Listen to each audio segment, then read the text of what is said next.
pathological calcification. So, what do we mean by pathological calcification? Pathological calcification, any calcification is abnormal. In case of pathological calcification, there is deposition of calcium in the tissues, which is due to a local tissue damage or systemic calcium imbalance. That means pathological calcification may be of two types. Either there is deposition of calcium in the already damaged tissues, or there is some defect in the calcium metabolism which causes calcium deposit in the normal functioning tissues. So, there are two major types, dystrophic calcification and metastatic calcification. Now, the definition. Pathological calcification refers to the abnormal deposition of calcium salts in soft tissues. In bone, there is normal calcium deposition. So, in bone is not considered within this case. It is the pathological calcification is referred to the abnormal deposition of calcium salts in the soft tissues. You have to remember this term soft tissues. Whenever you write the definition, you have to write this term soft tissues. In bones, it is not pathological. In bone, it is normal. And what is the significance? Significance, as I told, it may be due to tissue damage or due to calcium metabolism defect. And you have to recognize this process early so that you can control the underlying defects. Dystrophic calcification and metabolic calcification. Dystrophic calcification is that type of calcification which occurs in damaged or necrotic tissues despite normal serum calciums. This you have to remember. In dystrophic calcification, there is damaged or necrotic tissue despite normal serum calcium. That means the tissue in which calcium gets deposited is damaged or destroyed or necrotic tissue, and normal body calcium and calcium gets deposited there. And in metastatic calcification, the tissue is normal. There is no necrosis, no destruction of the tissue, but there is elevated serum calcium or any abnormal metabolism with calcium. So, these two terms, these terms are asked in Viva also. What do you mean by dystrophic calcification? Where does it occur? What is meant by metastatic calcification and where does it occur? So, these are asked in Viva also. And these two have distinct pathophysiology and their treatments are also different.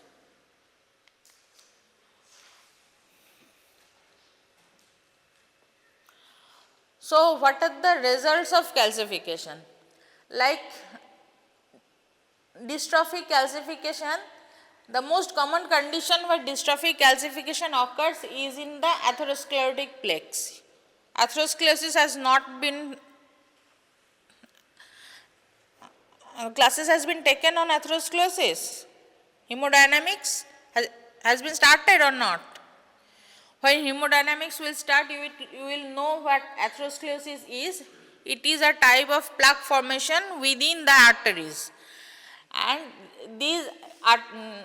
these plaques, they often get calcified, and as a result there is narrowing of the vessels and it causes reduction in blood flow to the organs, and there may be ischemia or something like that. The blood flow gets reduced due to this atherosclerosis, and there is deposition of calcium.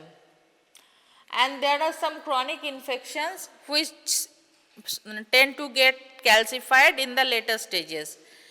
Like there is a tubercular lesion, it is not treated, and later that area of necrosis and all those things, they get calcified, and you get those calcified nodules if you do an X-ray or CT scan. You will get those calcified nodules of tuberculosis.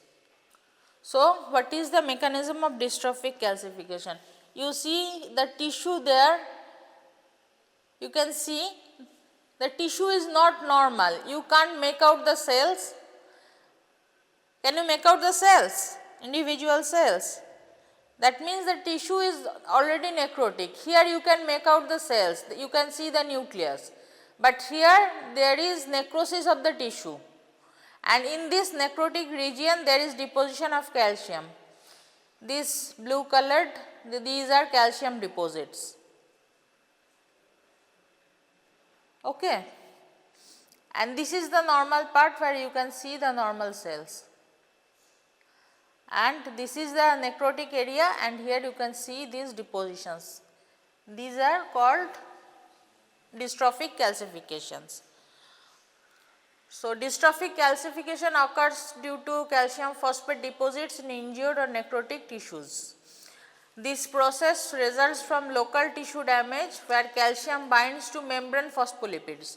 When there is necrosis, tissue necrosis, the cell membrane is disrupted, and the membrane phospholipids, they are exposed and they bind to calcium, and other elements, other degraded cellular components, they also bind to calcium and form calcium salts which get deposited in the area, and there is no systemic calcium imbalance. And you will find tumors where there is calcification. For example, most common example is Samoma bodies. This is very frequently asked in your oral or Viva, Samoma bodies. You can find it in Papillary carcinoma of thyroid or Meningioma. There is a term called Samomatous meningioma. Samoma bodies are concentric calcium deposits that occurs within these tumors. This meningioma and papillary carcinoma of thyroid, these two are the most common tumors where you will get these Samoma bodies. So, when you read about calcification, do take a note of Samoma bodies. Later in neoplasia, also there will be talk on Samoma bodies. So, these are, what are these? What type of calcification? Dystrophic calcification.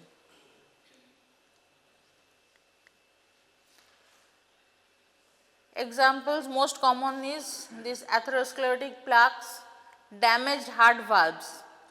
The heart valves, when there is damage to the heart valves, what are the heart valves? You have already read it. Anatomy, physiology, you have already read it. How many valves are there in the heart? How many valves? 4. What are they? Semilunar,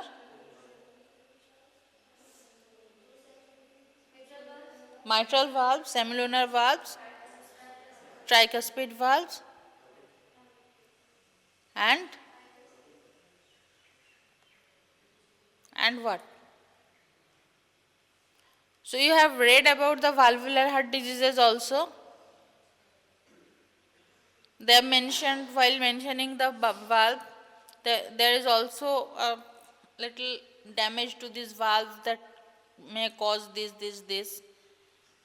This was there. So, when these valves get damaged, heart valves gets damaged, there is calcification over the valves, and this worsens the condition of the valves. So, this is a case, this damaged heart valves with added dystrophic calcification, this worsens the conditions of the patient. Then caseous necrosis. I said tuberculosis. In tuberculosis you get caseous necrosis. This caseous necrosis, this material often get calcified, and that you will get in patient who had TB long ago, and then if you do his chest x-ray, he is not having active tuberculosis now, but if you get a chest x-ray of a patient who had tuberculosis long ago, but he didn't take his full course of treatment, then you can see this type of calcification, this caseous necrosis, this necrotic area gets calcified and you will get calcified spots on the chest x-ray. Okay. Clear? Any question?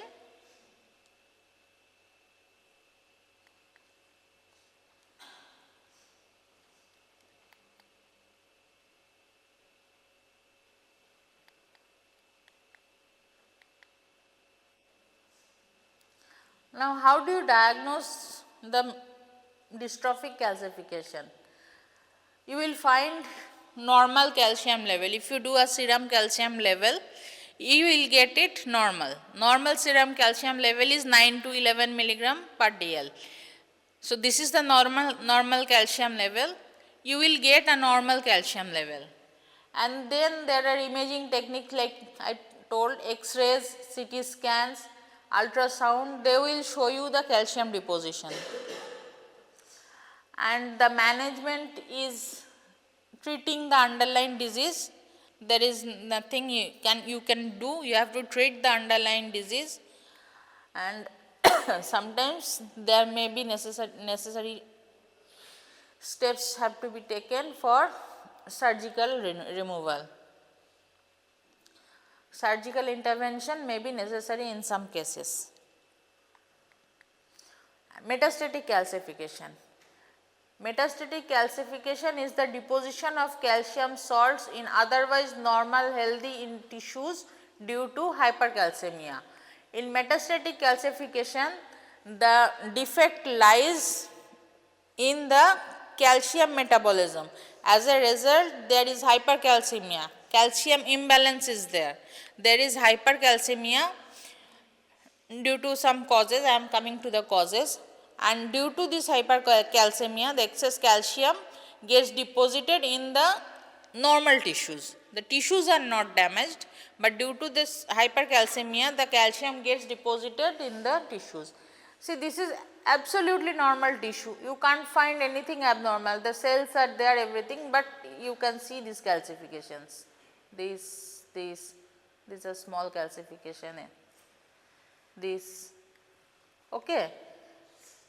So, otherwise the tissue is normal, but calcifications are found because there is some imbalance in the calcium metabolism. Now, the causes of metastatic calcification: systemic hypercalcemia, which leads to calcium deposits in otherwise normal tissues. Most common causes include hyperparathyroidism, excess activity of the parathyroid gland. You know, parathyroid gland is involved in calcium metabolism. So, there is excess parathyroid hormone which causes excess absorption of calcium and hypercalcemia. Vitamin D intoxication. Vitamin D also causes calcium absorption, and in vitamin D intoxication there is also mobilization of calcium and there is rise in blood calcium level, and this extra calcium gets deposited into the healthy tissues. In CRF also there is, you know, a part of vitamin D synthesis occurs in the kidney. You have read how vitamin D is synthesized in biochemistry. So, a part of the system occurs in the kidney. So, if there is chronic renal failure, there will be failure of vitamin D synthesis and there will be metabolic abnormality in the calcium metabolism pathway, and in certain malignancies there will also be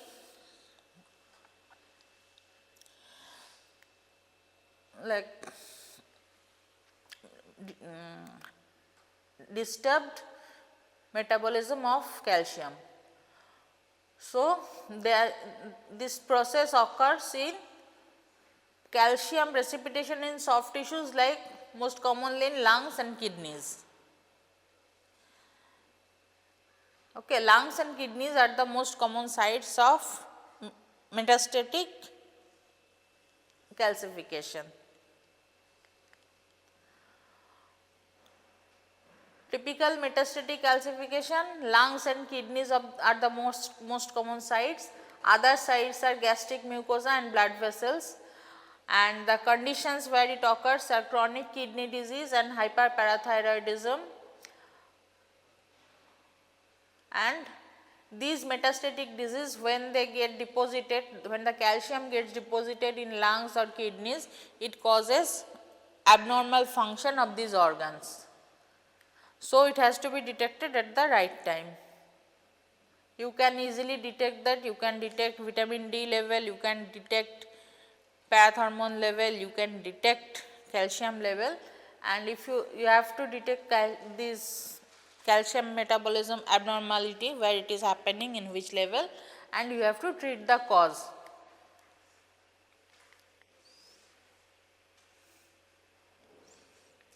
Okay. Serum calcium level, imaging studies that identify calcification sites, other kind of hypercalcemia, and that has to be treated by phosphate binders, hydration, and whatever cause. And in case of hyperparathyroidism, you may have to remove the parathyroid gland surgically.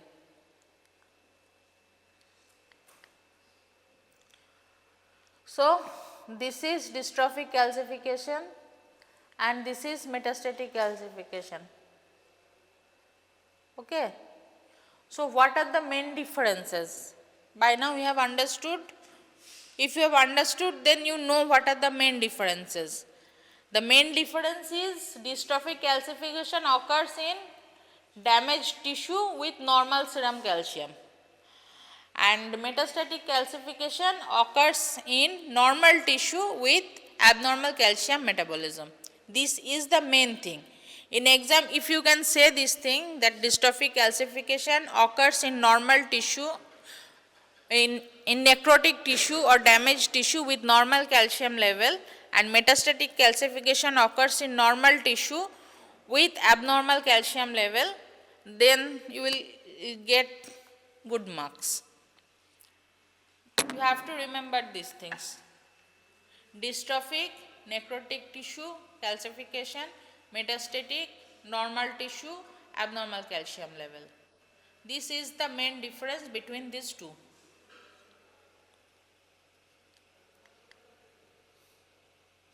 Management is like, you have to manage the cause first, then whatever you have to do, you have to do.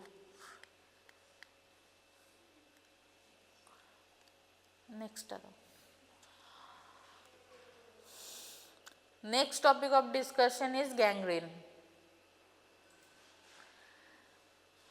These are two completely different things.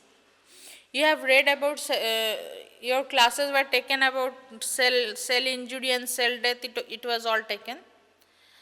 So, necrosis is something when we can actually see the cell death.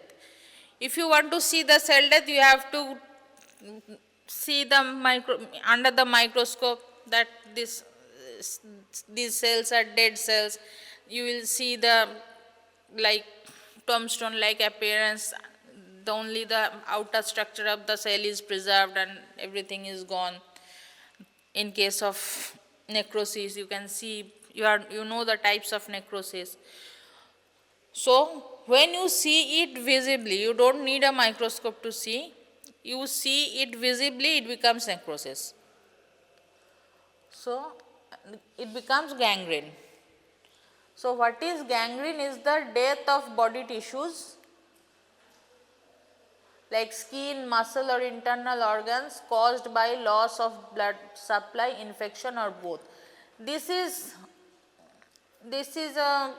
not a microscopic term, this is absolutely a macroscopic finding. This is a clinical finding, macroscopic finding. You can see the patient like this, and you can say that the patient is having gangrene. Okay, it is the death of tissue is there. Skin, muscle, internal organ, anything. There is death of tissue definitely, but along with the death of tissue, it is visible with the naked eye. And the death can cause be loss of blood supply, infection, or both. Now, types of gangrene. Previously at our times there were two distinct mechanisms, dry gangrene and wet gangrene. But now there are different kinds of gangrenes. So, if it is asked in the question in the Viva, what are the different types of gangrenes, you will say mainly it is dry gangrene and wet gangrene, and there are special types of gangrenes. So, I will come to them one by one. Number one is dry gangrene. It is mainly caused by reduced or blocked blood flow. The blood flow is totally stopped to an organ. And what happens? The affected area becomes dry, shrunken, black or brown. Not usually infected at first. At first it is not infected. At first simply it is black like this. And this progresses slowly. And the common cause are diabetes, peripheral arterial disease, atherosclerosis. These three are the most common causes of dry gangrene. And here you can see this is the gangrenous part, this black one, and there is a sharp demarcation with the normal tissue. This is the main feature of dry gangrene. There is a sharp demarcation with the normal tissue. This we have to remember, and it is frequent, very frequently asked. Sharp demarcation between the gangrenous tissue and the normal tissue. And the most common causes are reduced or blocked blood flow to the area, and occurs most commonly in diabetes, peripheral arterial disease and atherosclerosis. Wet gangrene. Wet gangrene looks very nasty like this. It is infected. So, wet gangrene occurs when dead tissue becomes infected. Okay. The tissue has, there is tissue death, and there this dead tissue, this has been infected by some organism, and this leads to this kind of feature, this kind of dirty thing. You see there is almost, this thing has been almost amputated by the process, and this kind of nasty thing, this is wet gangrene. And it is a medical emergency. Obviously, you can't revive this foot. You have to do some kind of amputation. This foot cannot be revived. And it is medical emergency. Obviously, you have got sepsis here. So, it will spread along the blood flow. So, they are common in severe burns, crushing injuries or infected wounds. Crushing injuries means like road traffic accident. A truck has gone above one of the limbs, and the limbs, muscles and everything, bones have been crushed. These injuries get infected very quickly and they give rise to these kind of thing. And severe burn injury can also give rise to this kind of things. And if diabetic wounds, which is supposed to be that dry type of gangrene, if that wound gets infected, they can also produce this wet gangrene, infected wounds.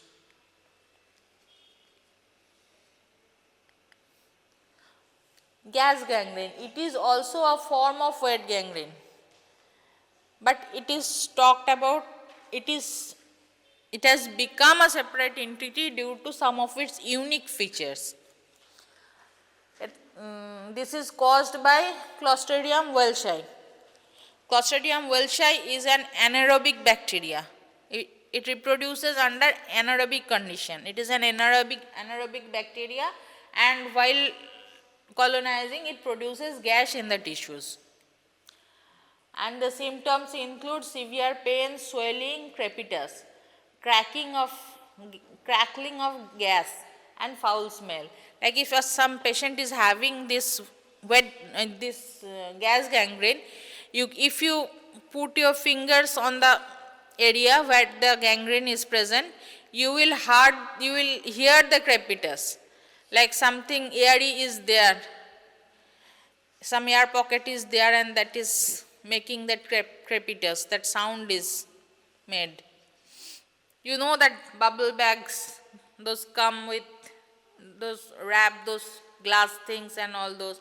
When you pinch those bubble bags, that kind of sound comes. This is known as crepitus or crackling from gas. And it is foul smelling and very rapid progression, and it is also a medical emergency. You have to amputate.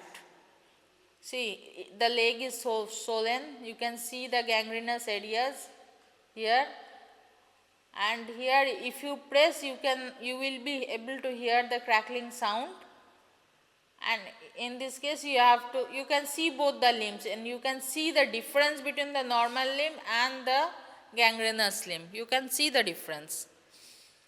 You have to amputate. There is no other way, and you have to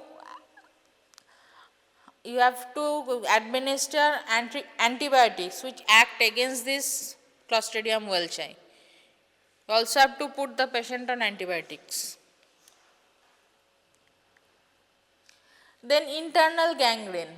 Internal gangrene is not something like, if someone ask you the types of gangrenes, internal gangrene you can mention as a type of gangrene that affects the internal organs of the body. It is not a specific type of gangrene, but it affects the internal organs of the body, so it is called internal gangrene.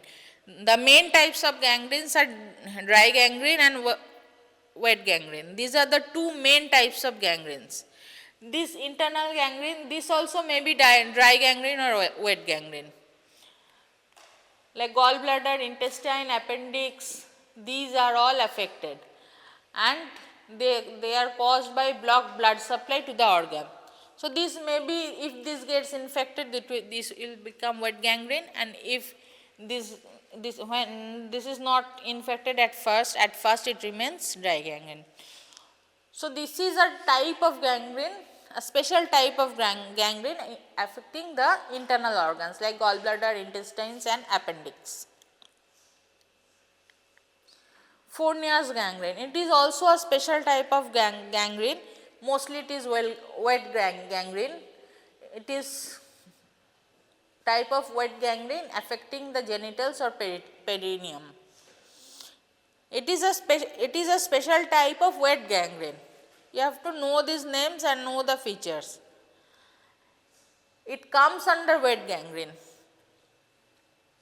It is due to polymicrobial, means more than one organism is involved, and this type of this perineal area is involved. This becomes like this, and as there is polymicrobial infection, obviously you have to treat it aggressively. You have to give good antibiotics coverage, and you have to treat this aggressively, or maybe you have to do a surgical removal, debridement of the area, and you have to treat the microbes which you isolate from this. You have to give antibiotics accordingly. So this is also an emergency condition.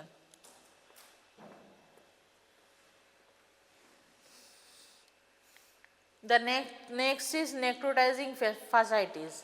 The necrotizing fasciitis is sometimes grouped separately, but it is also a type of gangrene caused by Streptococcus pyogenes. It is called flesh-eating infection of fascia. Fascia, you know in anatomy what is the fascia? It covers the muscles. So these fascias gets infected, and there is gangrene of the surrounding tissue, and the most common infectious agent is Streptococcus pyogenes. You get a picture like this. There is the fascia inside has got infected, and there has been gangrene outside this. Okay, these are special types of gangrene. Chancra modis, this is also a special type of gangrene. You see the whole of the mouth has been necrosed. So this is gangrenous infection of the face in severely malnourished children. This is also polymicrobial in origin and the microbes are mainly anaerobes. So it also requires antibiotic and nutritional rehabilitation, sometimes surgical debridement. And these antibiotics, they are selected from the microbials that have caused this thing. You have to isolate the microbia and accordingly you have to give the antibiotics. They are mainly caused by anaerobes. What are aerobes and what are anaerobes, you will be taught in your microbiology class. Okay.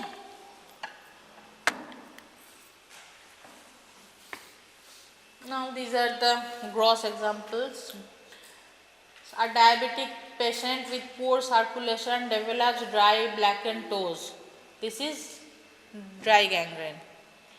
A foot wound becomes infected in a diabetic person leading to swollen foul smelling tissue. This is wet gangrene. After a deep muscle injury in a motorcycle accident, gas producing bacteria infect the wound. This is gas gangrene caused by Clostridium welchii. There is deep muscle injury.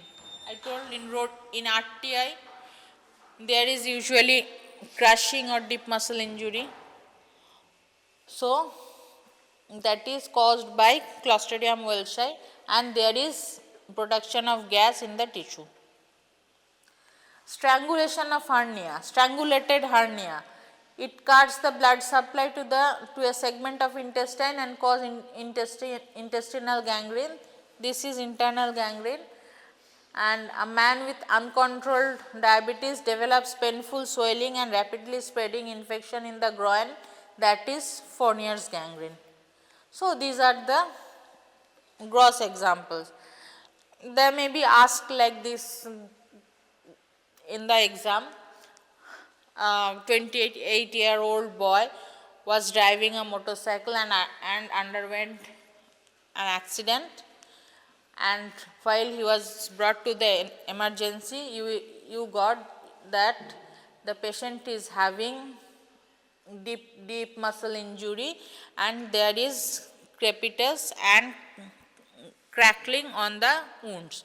Then what is the cause of this? Then you have to say that it is gas gangrene, and then they will ask what is the causative organism of gas gangrene. You have to say the causative organism. This will come in questions like this. And how do you recognize gangrene? What are the clinical features? There are color changes. At first